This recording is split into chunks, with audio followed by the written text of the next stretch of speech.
Тарихи сәттерді жалғастырамыз әрі қарай.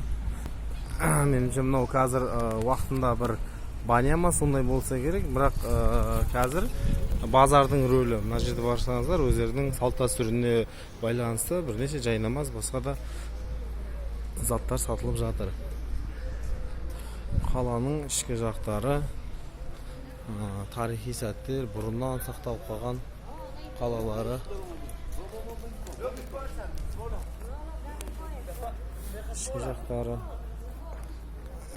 қаланың көріністері.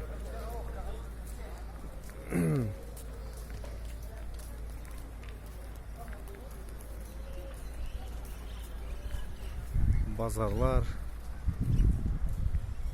өте үлкен, өте керемет.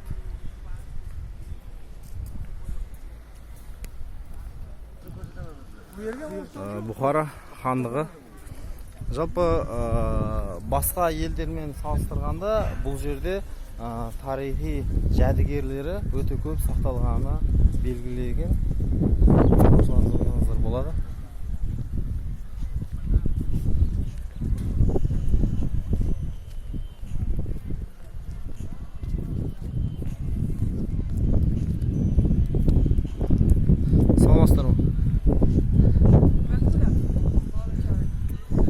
Тайвань.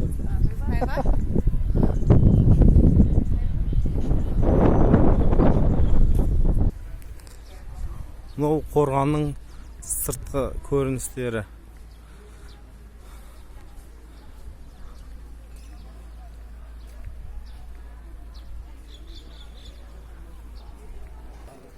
Тарихи жәдігерлер.